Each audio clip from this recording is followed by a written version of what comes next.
Yo, team, hope we're all good. If you bear with me 2 seconds, we're going to be chatting all things menstrual cycle. Where is it? There we go. Shift my arse over to this side. So, yeah, we're going to be chatting all things menstrual cycle today, how it impacts performance or how it could impact performance and how it could impact, it normally does impact fat loss, right? So I think the first thing to note is sometimes this topic is a little bit overcomplicated. So what my aim was to do today is to break it down in its simplest form, right?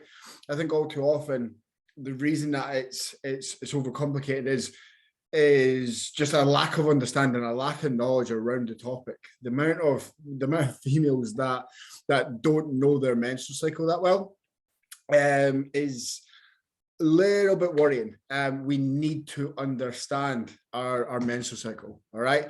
So what I'm going to do in this training is share with you a couple of methods and a couple of tips and tricks that I've been able to use with female clients in the past and currently still do, to help you successfully through your menstrual cycle without any dent in confidence when it comes down to performance, or any sort of guilt when it comes down to cravings and around food and things like that.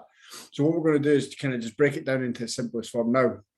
What we'd like to highlight is no two menstrual cycles are the same, right? So what I've put in this training is very kind of generalized, all right? It's pretty much just easy to understand guide of your menstrual cycle and how it can impact performance and fat loss and what we can do to best kind of combat certain phases of your menstrual cycle, all right?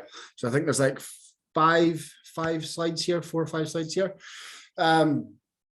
So this is your kind of standard menstrual cycle, right? Normally it's about 28 days long. Again, no two menstrual cycles are the same. If it is a little bit longer, then there could be other things like PCOS if you're very irregular and infrequent and things like that. Then it could lead to PCOS and things like that. But that's not my specialty. That's not the topic that we're going to go into today. This is just about performance and fat loss, right? So the way I kind of like to look at your menstrual cycle is instead of like week 1, week 2, week 3, week 4, is take it in blocks, because it's not as straightforward as, right, week 1, there's 7 days. This is going to be your period between 1 and 7 days. It's never like that. Some people are shorter, some people are a lot longer. Your follicular phase tends to be around about 1 to 14 days. Your luteal phase tends to be 14 to 28 days. Tends to be, right? And it's smack bang in the middle is, I hate to try and pronounce this word, but ovulation phase. There we go. That's smack bang in the middle for the majority of people, right? And then around about day 10, you'll see a spike in testosterone. That is going to play a massive part in terms of performance and things like that, and the way we handle fat loss, right? Yes, it's never actually on day 10, but it's just the lead up to your ovulation phase. I'm going to need to say that word very, very slowly, right? So, like I said there, I like to break this up into set blocks, right? So block 1 would be your period. Block 2 is lead up to ovulation. Nailed it. Block 3 is your first week of your luteal phase. And then block 4 is your final week of your luteal phase, right? Now, what I want to discuss in this training is block 1 and block 4, right? Just because there's massive hormonal changes in block 2 and block 4 that we need to really understand and address, and potentially coach you through it a little bit different than what I would coach a guy through, for example, right? This is why, as female clients know, I harp on about all the time about consistent video check-ins. Make sure you're sending your physique videos in, that you're weighing yourself frequently across the week and you're not just doing it on check-in day, and that you're logging your training sessions as well. Because what I do on my end is I don't compare progress week to week like I would with training a male. I would compare, block 1, month 1 to block 1, month 2. So I compare month to month progression rather than week to week. It's a lot more, we get a lot more accurate reading that way.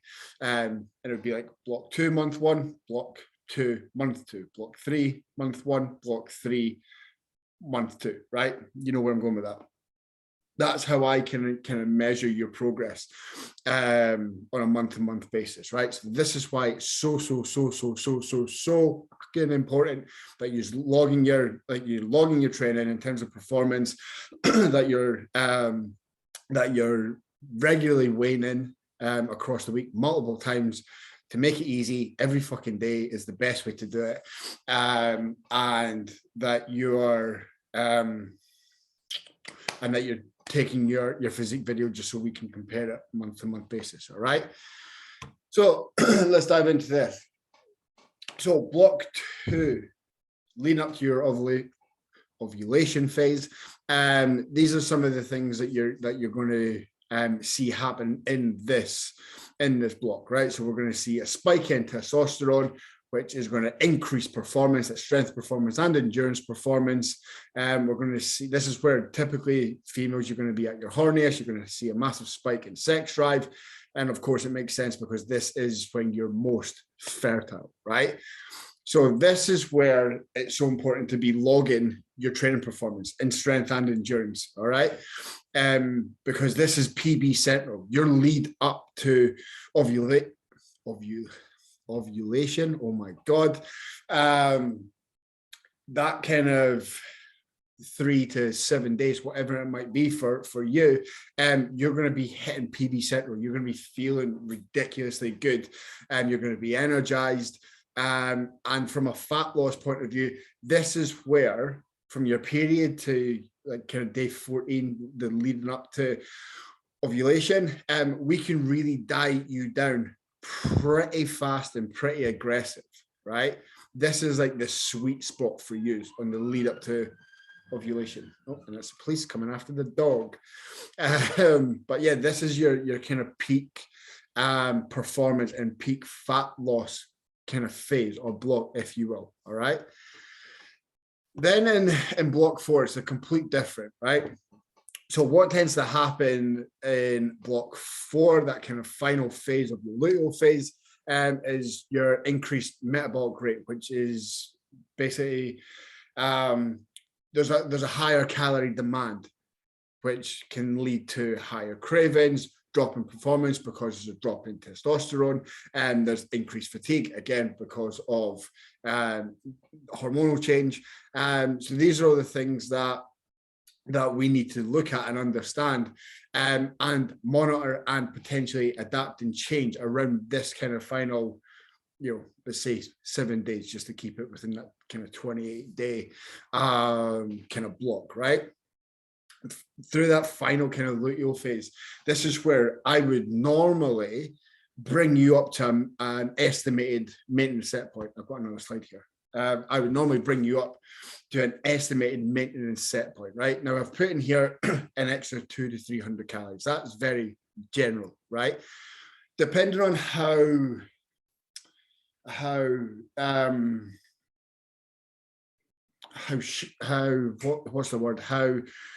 drastic I can drop your calories during that lead up to ovulation will then depend on kind of how much we bring you up to an estimated maintenance range, right?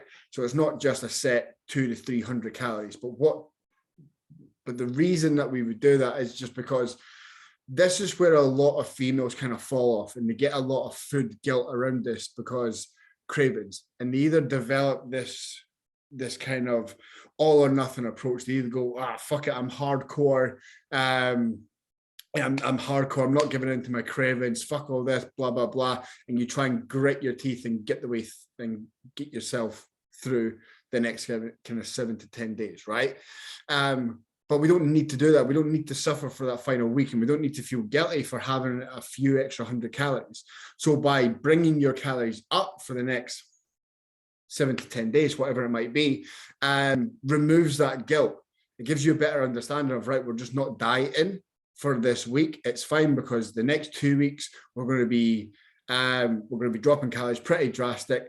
I'm not going to really feel the dent in calorie decrease because I'm going to be feeling fantastic. I'm going to be energized. Sleep's going to be great.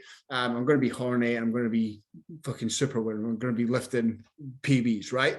You're going to be feeling great. So you're not going to feel the difference in calorie amount there. But with this phase, it is very, very important just to increase your calories, remove that guilt, and just get you through that phase without any sort of doubt or guilt for giving into your cravings. That's a general term that gets thrown around here. So yeah, we would obviously increase your calories by whatever.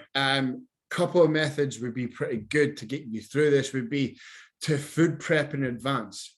All right, so that kind of first week of your luteal phase, after your PBs are hitting, things like that, then I would food prep for the next week, and I would limit the amount of snacks that you have going into that week, because we all know it. We've all got that kind of guilty pleasure of mine's is ice cream and cookies and my sister's cheesecake. But if I have that in my flat, I'm eating the full fucking thing. I really am. I'm really bad around that. So we've all got these snacks and stuff like that that we tend to overindulge in, right? So I would just limit the amount of snacks. I would try and limit the amount of times that you go out for food as well. Just because the temptation of eating dessert and then another dessert, and if you're like me, a third dessert, is incredibly high around this kind of final phase of your luteal phase, right?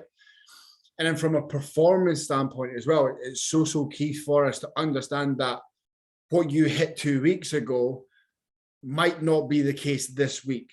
So it's going to be a good indication to lower your intensity. That's why for the majority of you, we're now working on either understanding our intensity, or for the more advanced kind of clients who've got decent amount of training experience, then we're working within an intensity kind of scale, like RP, for example, right? So with that, we would just drop the intensity down. So if you're working within kind of close to proximity of failure, or RPE kind of 8 to 9, and then we would just drop that to a 6 or 7.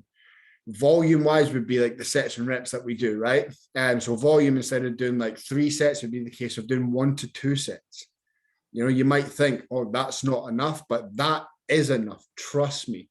You know, you can get away with, I think it's like 1/3 of your total weekly volume. If you were to take 1/3 of that total weekly volume and train like that at that volume capacity for months and months and months, and you're still going to maintain muscle mass. So 1 week out of the month at low intensity and low volume isn't going to lose your gains. All right. If anything, this is going to help keep your gains, because we're going to be somewhat refreshed going into that kind of peak phase, where that lead up to ovulation. I need to stop saying that word because I struggle to say it.